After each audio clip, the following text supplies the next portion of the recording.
¿Cómo están?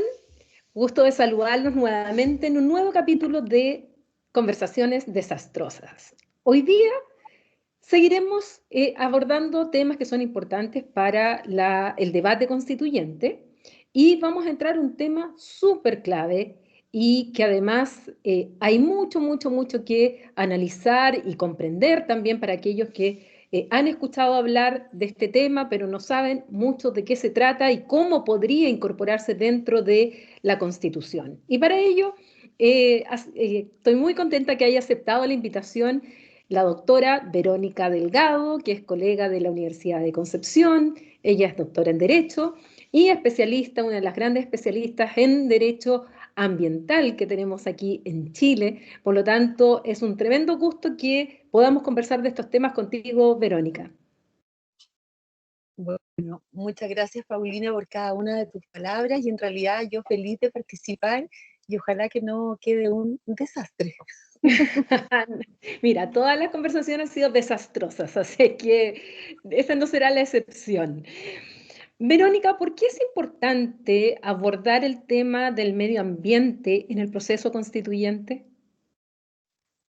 Mira, esta es una pregunta muy interesante porque no todos nuestros problemas se van a resolver en la Constitución. Entonces uno tiene que ser bien serio y responsable al hacer los diagnósticos de qué materias podrían ser relevantes cambiar en la nueva hoja de ruta. Y creo firmemente que sí es necesario un cambio constitucional. La Constitución del 80 siempre se dice fue como muy moderna, porque en el año 1980 consagró algunas cuestiones ambientales en la Constitución, pero eso a todas luces hoy son normas atrasadas, son normas que si tú las evalúas, cómo fueron aplicadas, sobre todo jurisprudencialmente, por nuestros tribunales ordinarios y por el Tribunal Constitucional, y aquí, sobre todo con el bloqueo que ha habido a algunas normas ambientales en materia de agua, uno concluye que es necesario un cambio, y no solo un cambio y modernizar las 3 o 4 normas que tenemos, sino que realmente es necesario que la cuestión ambiental, por ponerle un nombre, atraviese toda la Constitución, porque realmente la única manera de lograr, creo yo, el desarrollo sustentable al cual estamos, por cierto, obligados nosotros como país en relación a la agenda internacional con los objetivos de desarrollo sustentable que buscan acabar con la pobreza, con la inequidad y dejarle un ambiente a las generaciones que vienen. Entonces yo creo que es imprescindible que este deber que tenemos lo hagamos con una constitución que entienda de pie a cabo cómo avanzar en la sustentabilidad. Son varios los temas que asumimos. ¿Qué normas existen hoy día en la Constitución que nos rige y qué cambios serían necesarios, grosso modo en realidad, que habría que incorporar en una nueva Constitución para que ésta tenga realmente este sello verde del cual vamos a hablar después, que sea realmente una Constitución adaptada a los tiempos, a las urgencias y los desafíos actuales, sobre todo en materia de medio ambiente? ¿Qué tenemos y hasta dónde tendría que girar nuestra Constitución? Mira, nosotros con la profesora Dominique Hervé distinguimos lo que son las normas directamente relacionadas al medio ambiente y otras que son las indirectamente relacionadas, pero muy relevantes, como por ejemplo todo lo que tiene que ver con la descentralización, con la tributación, con los pueblos originarios, con el cumplimiento de los tratados internacionales, etc. Si nos limitamos a lo que directamente se relaciona con la protección ambiental, a su vez tenemos que distinguir dos cuestiones. Una que tiene que ver con la existencia de un derecho a vivir en un medio ambiente libre de contaminación, con un deber del Estado y solo del Estado, no de todas las personas, a tutelar por la preservación de la naturaleza, y a una acción de protección que se llama recursos de protección, que se puede ejercer cuando este derecho sea afectado.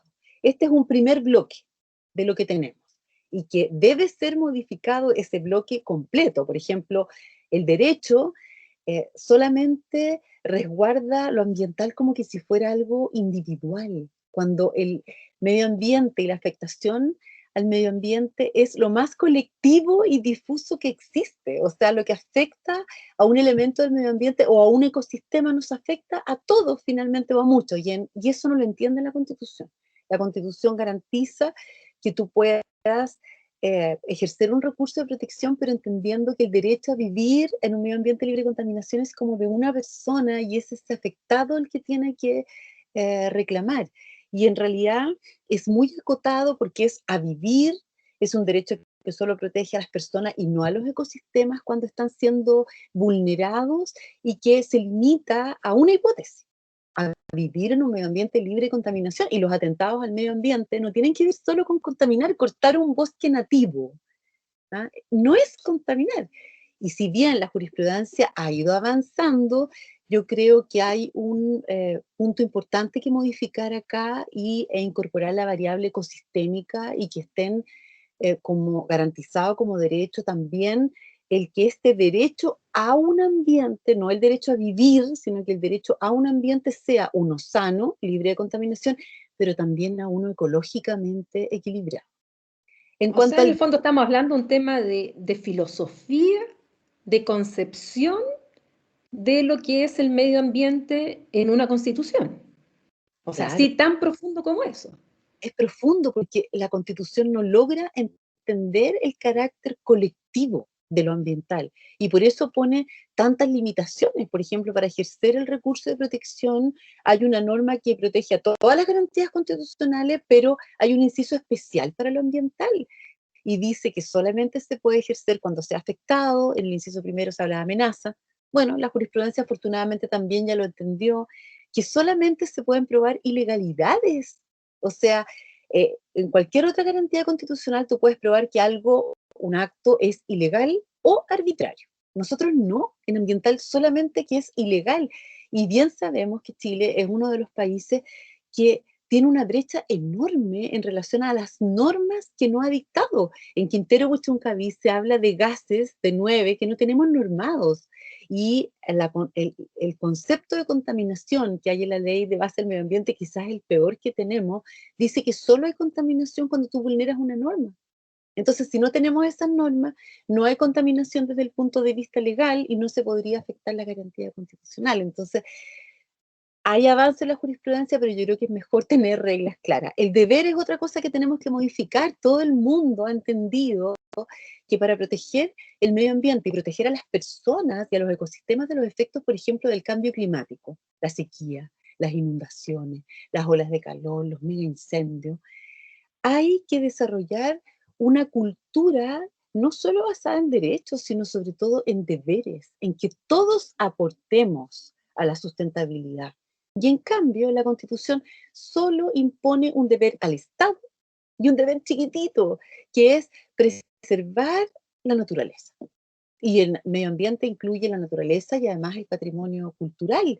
Y no solo preservar, sino que conservar, es decir, un uso sustentable. Entonces, que la propia Constitución no le imponga a las personas como tú y yo, o como a los privados, a las empresas, este deber de protección es bastante limitado. La Constitución francesa, por ejemplo, si queremos mirar el derecho europeo, o la Constitución uruguaya, costarricense, si queremos mirar el derecho latinoamericano, ya hace rato que han entendido que el avance también debe ser colectivo y por ende los deberes tienen que ser específicos para tanto el Estado como las personas naturales y jurídicas. Eso, Justamente eso te iba a preguntar. Te iba a preguntar sobre qué pasaba en otros ordenamientos constitucionales, cómo lo tenían incorporado, qué concepción tenían del medio ambiente, de su protección en las constituciones y que nos hacen a nosotros dejarnos claramente ya desfasados respecto a lo que se hizo en el año 80.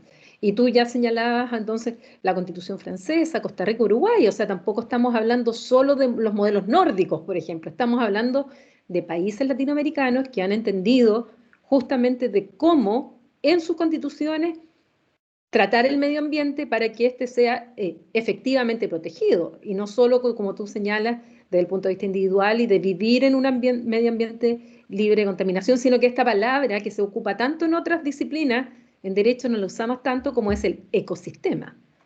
Claro. Mira, si uno revisa las constituciones del mundo, uno puede concluir que hay países que son desarrollados y que han avanzado mucho en la sustentabilidad, como Alemania, que es un referente, por ejemplo, en que sus normas son muy escuetas, muy cortitas y han bastado. Pero también tenemos otros modelos, como por ejemplo el francés, en que ha incluido 10 normas muy importantes en la Constitución a través de una carta anexa a la Constitución, que es la Carta del Medio Ambiente, donde habla de derechos, de deberes, de la educación ambiental, de la investigación para la protección del medio ambiente, habla del principio precautorio, es decir, hay también modelos que han decidido sobre todo explicitar el tema de la democracia ambiental, como lo ha hecho Francia con sus derechos a la información, a la participación y al acceso a la justicia. Y por otro lado, tenemos los modelos, el gran modelo latinoamericano, que también se puede subdividir en dos vertientes, en que se dice que el nuevo constitucionalismo latinoamericano está dando hoy día un camino a seguir para otras naciones y que son modelos que en general son más largos, son más extensos, pero tiene una explicación. Nosotros, América Latina, somos eh, el mundo rico en biodiversidad. Y nosotros a la vez somos los vulnerables. Entonces, con justa razón, los pueblos y las naciones han querido plasmar en los nuevos textos constitucionales otra visión, que es la que yo llamo la visión ecosistémica, que tiene al menos dos vertientes grandes. Una que es la vertiente de países como Ecuador o Bolivia, o hoy día la jurisprudencia colombiana, por ejemplo, que hablan de los derechos de la naturaleza y que es una postura bien radical, bien distinta a lo que en derecho conocemos, en que estamos habituados a que son las personas las que tienen derechos. Pero así como se dijo en algún momento que las personas jurídicas también podían tener derechos, ahora se quiere consagrar que la naturaleza o ecosistemas particulares, como un río o una montaña, tengan derechos y que alguien, un representante, va a tener que ser persona natural o jurídica la que lleve esos derechos a tribunales. Pero esta postura, que está bastante así como popular y que también tiene sus detractores y sus dudas, porque en el fondo los países que la han reconocido son también países que yo doy a veces ejemplo de regresivos, en el sentido de que a pesar de que tienen estas normas, tienen mineras en las áreas protegidas y no están en el fondo respetando estas normas que están quedando un poquito de letra muerta.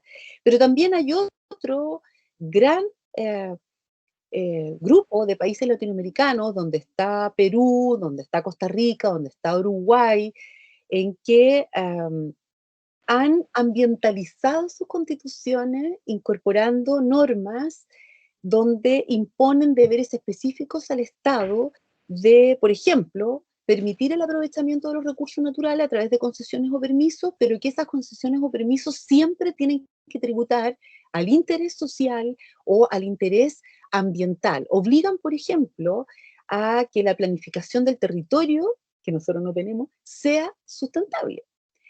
O que la gestión integrada de cuencas considere la sustentabilidad en sus pilares económicos, por cierto, pero también en lo que dice relación con lo social. Nosotros tenemos muchos problemas con el derecho humano al agua, aquí no hay equidad en ese derecho, y también que la gestión integrada de cuencas sea ambiental.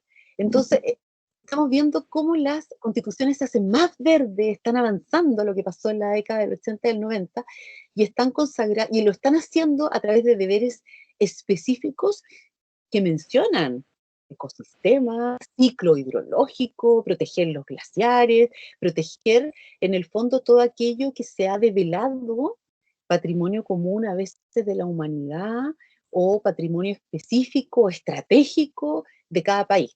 Y depende de la vulnerabilidad que tú tengas, pues si tu vulnerabilidad es la biodiversidad, hay países que están protegiendo expresamente sus selvas, sus bosques, y nosotros, por ejemplo, que somos uno de los países más vulnerables a la sequía, uno podría esperar también entonces que protejamos como reserva estratégica todo aquello relacionado con el agua y los glaciares. Me gustaría que abordáramos un tema específico al cual tú eres la gran especialista aquí en Chile, que es justamente el tema de las aguas. Y que tanto se habla de Petorca y se habla de otros sectores, y tú ya lo mencionabas, hablabas de la sequía. ¿De qué manera eso está vinculado ya directamente con una norma constitucional o con un principio que después se transforma en norma legal? A lo mejor no necesariamente constitucional, no lo sé. Esa es mi pregunta de cómo abordar este tema. Mira, el agua está mencionada en la Constitución del 80, en una norma, pero esa norma no es para protegerla como uno podría esperar o garantizar el derecho humano al agua. No. La única norma que menciona expresamente a la Constitución está en el artículo 19, número 24, que garantiza el derecho de propiedad. Específicamente, se garantiza el derecho de propiedad que todas las personas pueden tener respecto a los derechos de aguas. Es decir, a estos permisos que el Estado te da o que el Estado te reconoce para extraer aguas. Ese derecho, que normalmente en los otros países del mundo se llama concesión y no derecho de aprovechamiento, que es un derecho real propio del derecho civil, está garantizado con la propiedad. Entonces, cuando uno revisa a nivel comparado, y esto lo hizo la profesora Rivera en la Universidad Católica, ella está estudiando todas las constituciones del mundo, su conclusión es que somos el único país en el mundo que ha garantizado la propiedad privada sobre un permiso para extraer un bien común, un bien del dominio público. Yo creo que existe bastante consenso en Chile para cuestionar que esta norma sea la norma del agua en la Constitución del 80. O sea, yo creo que van a estar los 2/3 para que no vaya esta norma y que vayan otras que, por ejemplo, garanticen el derecho humano al agua y que por otro lado no se pierda esta visión ecosistémica que yo te cuento, que ya está en muchas otras constituciones, y se avance también en la sustentabilidad, en la planificación del agua, en el manejo o gestión del agua y en las limitaciones a los derechos de agua, cualquiera sea el nombre que ahora tengan. Y esto es muy importante, porque yo creo que en la Constitución sería bueno, en primer lugar, que la Constitución reconozca qué bienes forman parte del dominio público. O sea, hoy día solamente tenemos una norma que dice que son parte del dominio público las minas, pero yo creo que hoy día tenemos que avanzar a reconocer que son públicas de todos, bienes nacionales de su público, cualquiera sea la expresión que queramos utilizar, también a las aguas, y referirse, por ejemplo, también a lo que pasa con los glaciares y otros bienes comunes. Y junto con reconocer que forman parte del dominio de todos, establezcamos un derecho general de protección, primero. Y en segundo lugar, solucionemos los conflictos que hoy tenemos entre la protección del medio ambiente y del agua versus otras garantías constitucionales. Porque nosotros hoy día tenemos una norma que dice que todo propietario puede ser limitado en su derecho de propiedad en aras de la función social. Y uno diría, bueno, el proteger a las personas del derecho humano al agua o proteger los ecosistemas, claramente forman parte de la función social, y uno dice, por supuesto, además que la Constitución incluye dentro de la función social a la conservación del patrimonio ambiental. Por lo tanto, la propia Constitución habilita dictar leyes que pongan limitaciones a los derechos de propiedad de un bosque o el derecho de propiedad sobre un derecho de aprovechamiento de aguas. Eso la Constitución hoy día lo permite, y de hecho han habido a veces profesores, yo me acuerdo el ministro de la Suprema brasileño, Antonio Benjamín, decía, pero muy buena la Constitución de Chile. Y nosotros le decíamos, eso es en el papel, porque en la práctica no hemos logrado dictar todas las leyes que queremos para proteger a los ecosistemas, al medio ambiente, porque muchas veces quedan bloqueadas porque sería inconstitucional, porque afectaría el derecho de propiedad en su esencia. Y ahí estamos 10 años discutiendo el código de aguas, que debería ser la norma que proteja por excelencia al agua y sus cuencas, y sin embargo se alega que todo es inconstitucional. Se alega que es inconstitucional que sea una concesión temporal y no perpetua.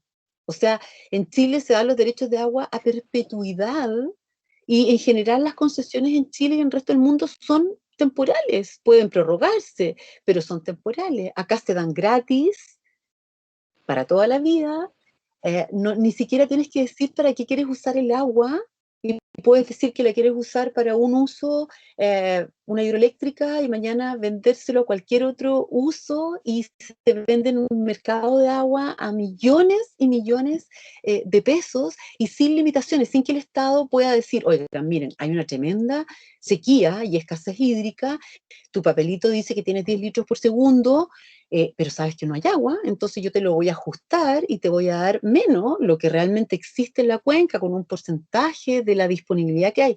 Eso no está en el Código de Aguas, que es una regla que es normal que ocurra respecto al uso de los recursos naturales, y todo deviene en inconstitucional. Entonces estamos 10 años alegando lo mismo, y siempre es inconstitucional, es inconstitucional. Entonces yo creo que si es inconstitucional, la Constitución es parte del problema, y vamos a tener que establecer una regla clara que fije cómo se resuelven los conflictos entre la protección ambiental o desde el derecho humano al agua versus las otras garantías constitucionales como la propiedad o como la libertad de empresa, por ejemplo. ¿Por qué se habla tanto de Petorca? Para que la gente que nos está escuchando y que no necesariamente son del ámbito del derecho ambiental, que incluso es más específico que el derecho, ¿por qué tanto siempre en las noticias Petorca uno hace la relación palta, Petorca, agua, cambio constitucional? ¿Por qué? Bueno, esto es así, a pesar de que lo que ocurre en Petorca pasa también en otras localidades. Lo que pasa es que en Petorca ha habido una campaña muy buena por parte de aquellos que defienden los territorios, y que han hecho que uno de sus protagonistas haya recibido incluso un premio internacional por la defensa del agua. ¿Qué ocurre? En Petorca habían, por supuesto, en la cuenca aguas superficiales a través de ríos, vertientes, esteros, y aguas subterráneas. Estas aguas tienen que proveer tanto las actividades domésticas, o sea, para consumo humano, que implica el agua para tu alimentación, para beber, para tu higiene, e incluso para huertas de subsistencia, y también para otros usos productivos, que pueden ser usos productivos intensivos o medianos. Y dentro de esos usos pueden haber actividades como la minería, como la agricultura, la hidroeléctrica, las industrias.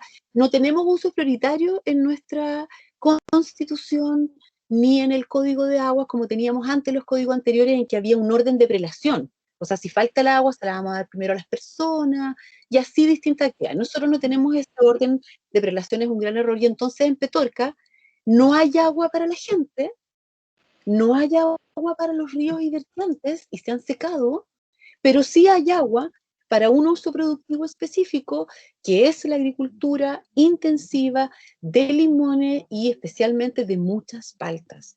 Por esto hay incluso la reticencia en algunos países europeos de comprar las paltas chilenas, porque se dice que son paltas en que se están vulnerando derechos humanos y el derecho de la naturaleza a sobrevivir, porque no nos confundamos. Yo sé que el derecho humano al agua es un derecho fundamental y que debe estar en primer lugar, pero desde la visión ambiental o ecosistémica nunca hay que olvidar que si no hay agua en el río, tampoco va a haber agua para el consumo humano. Así que yo creo que lo claro es que hay que proteger la existencia de las aguas superficiales y subterráneas, respetando sus ciclos naturales o las recargas naturales de los acuíferos, porque así vamos a poder tener agua para distintos usos. Pero en Petorca se da el ejemplo, pero paradigmático, de que no tenemos usos prioritarios, que a la Constitución le da lo mismo que el agua se vaya a un uso productivo, y que no se vaya o no se quede en los ríos o en las napas subterráneas para que tenga acceso a las personas. Las personas en Petorca no tienen agua en pandemia para lavarse las manos. O sea, estamos hablando de un atentado gravísimo a los derechos humanos. Tenemos informes del Instituto Nacional de Derechos Humanos desde el año, no sé, 2010 en adelante con el caso de Petorca, y no hay una solución. Y las soluciones que busca el Estado son soluciones absolutamente ajenas a lo que sería una política pública seria. ¿Qué ha hecho el Estado? Compra agua. Compra agua en el mercado a millones de millones a los agricultores, porque ella en el código tiene una norma que la habilita como autoridad para expropiar los derechos de agua cuando está en riesgo el abastecimiento de la población. No ha ocupado esa norma, ha preferido ir al mercado a comprar derechos de agua a los mismos agricultores a quienes se los otorgó gratis. ¿Qué ha hecho? Compra camiones aljibe y le lleva a la gente agua de dudosa calidad indignamente, en muchos casos, a través de camiones aljibe, y ya existen investigaciones serias sobre el negocio que hay tras los camiones aljibe, y por lo tanto no hay un interés de tan rápido solucionar el problema porque se están haciendo varios millonarios con el negocio. Y lo otro que hace, hacer pozos profundos, gigantes, 40 metros de profundidad, en napas que ni siquiera conoce, que no hay una investigación acerca de cómo esa extracción, que va a ser tan grande y tan intensiva, va a afectar el acuífero y a quienes más que en otros sectores quizás se alimentaban del mismo acuífero. Entonces, falta seriedad, falta investigación, falta buscar soluciones sustentables. Otro ejemplo, mira, compró el Estado derechos de agua que no estaban siendo utilizados. O sea, había agricultores que tenían derechos de agua que no usaban y que ellos preferían pagar la patente por no uso, para tenerlos, para guardárselos, ¿verdad? Para venderlos bien. Eso existe en Chile, la patente por no uso, un incentivo perverso según la OSDE, porque si tú no usas el agua, tienes que pagar, y si usa el agua, ya no paga. Entonces, use el agua. Bueno, compró estos derechos que en muchos casos están pagando patente por no uso. ¿Qué significa eso entonces? Que ahora el Estado, para satisfacer la necesidad humana de agua, compró derechos que no estaban siendo usados y va a estresar más el ecosistema, porque ahora va a permitir extracciones que no se estaban llevando a cabo. Entonces son soluciones que o son de mercado o que son antiecosistémicas totales. Entonces hay que reformar la Constitución y, como bien tú dices, hay que poner lineamientos generales y luego será el legislador el que avance, porque hoy día el legislador no puede avanzar en la reforma del Código del Agua porque, como les digo, casi todo deviene en inconstitucional. Me diste el pase con lo de los lineamientos. Para transparentar las cosas, debemos decir que tanto tú como yo somos parte de Recicla la Política. Y este es un proyecto que está liderado por Marcelo Mena y también los orígenes también por Jorge Canals, pero que queremos difundirlo más aún. Entonces, te pregunto, ¿qué es Recicla la Política? ¿Cuáles son los lineamientos de Recicla la Política? Y además, ¿qué es lo que esperamos con Recicla la Política? Vinculado, digamos, con el proceso constituyente en esta primera etapa. Bueno, este es un lindo proyecto en que se han reunido los, entre comillas, fundadores, en que voluntaria y espontáneamente decidimos trabajar para contribuir al proceso constituyente, cada uno desde su profesión, desde su territorio. Por ejemplo, nosotras dos desde regiones, con la mirada en que la constitución sea efectivamente una constitución descentralizada, y también de distintos colores políticos. ¿Para qué? Para hacer una invitación a todos los candidatos que hoy día quieren ir a este proceso, y luego a los que ya salgan electos, para que definan si quieren o no tener lo que hemos denominado el sello verde. ¿Esto qué significa? Que todo constituyente que se diga verde se supone ha suscrito un decálogo que nosotros presentamos en la página de Recicla la Política, que aborda los que en nuestra opinión son 10 lineamientos mínimos para que la Constitución sea más ambiental, sea verde, avance en sustentabilidad. Y cada uno de estos lineamientos está resumido en la página, ustedes los pueden conocer. El número 10, por ejemplo, es el lineamiento que dice relación con el agua como derecho humano y sustento de los ecosistemas, pero también tenemos otros lineamientos que dicen relación con, por ejemplo, principios importantes en los que estamos al debe, como son, por ejemplo, el principio de la justicia o la equidad. Esto es muy importante porque así como lo que ocurre en Petorca con el agua, hay zonas de sacrificio como Quintero Puchuncaví, en que la falta de equidad es una equidad en relación a la vida saludable por contaminación. Entonces, hay zonas de sacrificio en que una localidad produce beneficio colectivo, por ejemplo, electricidad para todo Chile, y sufre ella todas las externalidades, toda la contaminación en su suelo, en su agua, en el aire. Y nada se hace respecto a esas zonas que no podrían existir, porque tiene que haber una igualdad en el reparto de los beneficios y las cargas ambientales. Entonces, uno de los principios que nosotros estamos invitando a suscribir es que esté en la Constitución con ese nombre o con otras expresiones la justicia o la equidad entre las generaciones que actualmente vivimos en Chile, o sea, nosotras acá en Concepción versus los pobres de Petorca o de Quintero Puchuncaví, pero también una equidad con las futuras generaciones. Y esto es muy importante, porque si tú en la Constitución dejas claro que el propósito es la sostenibilidad, la equidad, no solo de los que hoy día habitamos Chile, sino de los que vendrán, implica que hagas todo, que toda decisión pública, de política pública, de leyes, de programas regionales, tengan en mira la gestión de los elementos de la naturaleza, no solo para satisfacer nuestras necesidades, sino de los que vendrán. Y esto te llama a la racionalidad, a, a que, a que el crecimiento tiene límites, porque el planeta tiene límites. Entonces yo los invito a que conozcan estos lineamientos. Dentro de cada lineamiento hay también matices, y cada candidato podrá, por cierto, suscribirlo, pero lo importante es que el mínimo, que son estos 10 lineamientos, sean compartidos por nuestros nuevos redactores de la Carta Constitucional.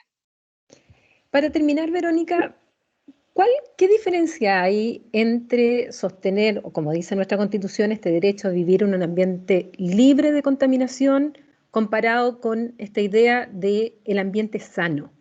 ¿Hay alguna diferencia de fondo o es solo formal cuando se habla de un medio ambiente sano a vivir en un ambiente libre de contaminación? Mira, cuando se redactó la Constitución del 80, la historia de la ley demuestra que siempre la hipótesis se miró solo con el tema de la contaminación y muy vinculado a la salud. Y por lo tanto era una hipótesis muy, muy restrictiva. El derecho a un ambiente sano, en cambio, que es el estándar internacional, el estándar de nuestro querido Escazú, por ejemplo, implica que no solo se afecte la salud de las personas, sino también, por ejemplo, la calidad de vida de las personas. O sea, la cuestión ambiental no tiene que ver solo cuando tú estás ya enfermo, ¿verdad? Sino que cuando tu calidad de la vida ha desmejorado, y esta calidad de vida hoy día en el estándar internacional también tiene que ver con la existencia del paisaje y de la biodiversidad.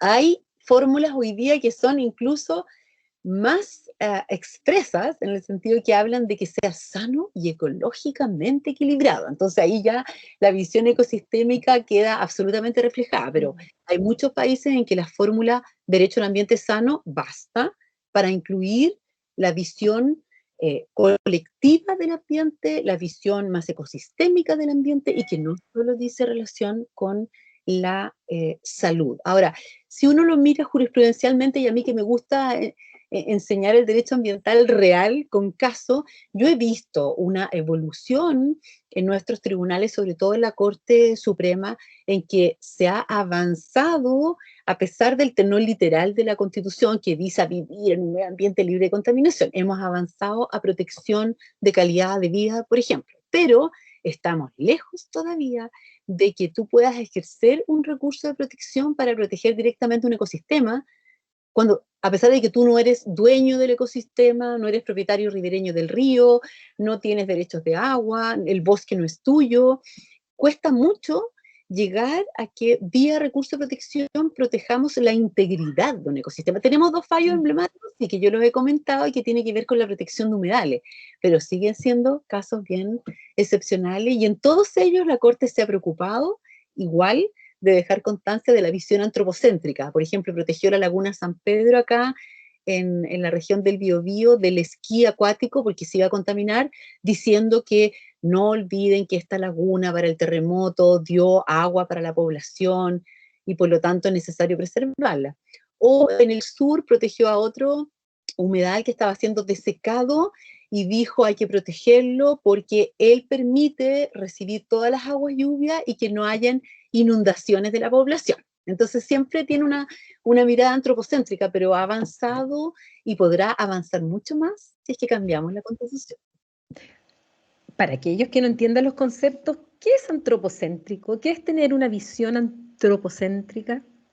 La visión antropocéntrica dice relación con la protección del medio ambiente en la medida que afecte al hombre. Es Ya, decir, mira, incluso en los primeros convenios, tratados o declaraciones internacionales sobre medio ambiente se dijo el hombre se encuentra en el centro de la protección del medio ambiente. Y esa visión ha ido cambiando a medida que hemos ido entendiendo que en realidad somos parte del medio ambiente, somos un integrante más, pero no solo el medio ambiente tributa o debe ser protegido en la medida que nos preste un servicio directo, no. Hay ecosistemas, no sé, por la Patagonia, los glaciares, que nadie vive ahí, pero hay que protegerlos igual porque hay demasiada evidencia científica de que la vida del planeta depende de estos ecosistemas. Entonces nosotros no somos el centro del mundo, somos parte de este mundo. Y por lo tanto, todos tenemos que cuidar al planeta porque si cuidamos al planeta, nos cuidamos a nosotros mismos. Entonces, esta es una visión más ecológica, ¿verdad? Alejada del antropocentrismo. ahora sí, para terminar, ya que lo tocaste también y lo mencionaste, ¿en qué estado está el acuerdo de Escazú? Aquel que nosotros no firmamos, que aún no somos parte, pero ¿qué novedades hay en el acuerdo de Escazú? Hay preciosas novedades, porque aquellos que sí han entendido que es importante avanzar en la democracia ambiental y sobre todo con el primer tratado vinculante para la región de América Latina y el Caribe, es decir, aquellos que quieren cooperación internacional, que quieren trabajar juntos para proteger el medio ambiente en base a la democracia ambiental, ellos que sí entendieron lograron, por cierto, avanzar, reunir todas las firmas y Escazú, a pesar de Chile, va a entrar en vigor en pocos meses más, 2 meses y medio, poco más, va a entrar en vigor en América Latina y esperemos que cuando cambie el gobierno, realmente Chile dé reconozca, digamos, el error, el tremendo error, y lo suscriba y formemos parte de este acuerdo que es maravilloso porque permite avanzar a todos los países con mínimos en información ambiental, con participación ambiental, con acceso a la justicia y la defensa de los defensores ambientales. El gobierno falazmente argumentó, y tú bien lo sabes porque fuiste a exponer al Senado en detalle acerca de los argumentos, ha dicho, por ejemplo, que nosotros cumplimos con todo, y eso no es verdad. Nosotros, por cierto, estamos a veces en algunas materias mucho mejor que otros países de América Latina y el Caribe, pero hay otros en que sinceramente la brecha es tremenda. Si uno revisa los proyectos judicializados en Chile, que de tanto se queja, digamos, el sector inversionista, que no hay certeza porque todo se va a tribunales, uno descubre con sorpresa que la mayoría de esos proyectos que se judicializan efectivamente y por años es porque no hubo una instancia de participación ciudadana. Y cuando uno se pregunta, ¿y por qué no hubo una instancia de participación ciudadana? es porque la ley, dándole la opción al director regional del CEA en cada una de las regiones, de, ante una solicitud, decir que sí o que no, opta por decir que no, aplicando la interpretación más restrictiva posible de la ley del ambiente. Tiene otra opción y no lo hace. Entonces, esa brecha que ha provocado tanta judicialización tendrá que mejorar con otra interpretación, y hacia esa interpretación más amplia a los procesos participativos es lo que justamente nos llama Escazú. Brechas tenemos y en acceso a la justicia tremendas. Bueno, para terminar esto y sobre todo ya que terminamos hablando de Escazú, mucha gente trabajó en el tratado, mucha gente participó en la negociación, pero obviamente nosotros no podemos dejar de mencionar a quien tuvo la idea de Escazú, que es La nuestra idea. querida amiga, la ideóloga de Escazú, que es Constance Nalegach, a quien quiero terminar justamente este capítulo de Conversaciones Desastrosas, haciéndole también un homenaje de parte de nosotras dos, porque tal como tú señalas, ya las ratificaciones están, las 11 que se requerían. México depositó su última ratificación y con esto empezó a contar el plazo, y por lo tanto, de 90 días creo que son, y ya el acuerdo de Escazú pronto va a entrar en vigor, y la verdad es que muy rápido, a diferencia de lo que sostenía el gobierno, muy rápido, porque es un tratado multilateral que ya después de 2 años y medio de abierto a la firma, ya va a estar en vigor. Y eso de los tratados multilaterales, bien lo sé, es que es rápido, no lento como así se había planteado. Así es que, bueno, con esta pequeña mención a nuestra querida amiga Connie, quiero darte las gracias por haber participado en este 5.º capítulo ya de Conversaciones Desastrosas para abordar este tema tan tremendamente importante y dejar invitados también a todos quienes están como candidatos, como candidatas a la constituyente, a que entren a reciclalapolítica.cl, vean el decálogo, estudienlo, comprométanse y hagan también su presentación para que les demos el sello verde y así puedan también ir difundiendo esta idea de lo que es una constitución ecológica, el decálogo y lo principal, que aquellos y aquellas que sean elegidos finalmente, bueno, lleven estos principios a la letra y texto de la Constitución, que es lo que esperamos. Así es que gracias, Verónica, por haber estado en este nuevo capítulo de este programa. No, gracias a ti, Paulina. Yo encantada, realmente ha sido muy grato poder compartir estos temas que son tan relevantes para el país y hacerlo contigo, que yo sé que a ti te interesa mucho que el país avance en los temas de equidad y de democracia ambiental. Y por supuesto comparto el homenaje también a Constance, y aprovechemos también de agradecer a Valentina Durán, que desde la Universidad de Chile también tanto ha trabajado para que este tratado se convierta en una ley para Chile. Gracias, Paulina. Exactamente.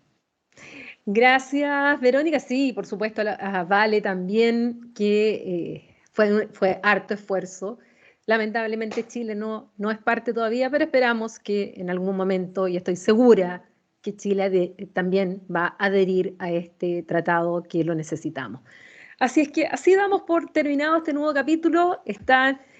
Todos los capítulos están en el canal de YouTube y además en Spotify. Así es que no se pierdan la próxima conversación que tendremos acá con más especialistas. Gracias, Vero. Gracias, Paulina. Chao. Éxito. Gracias.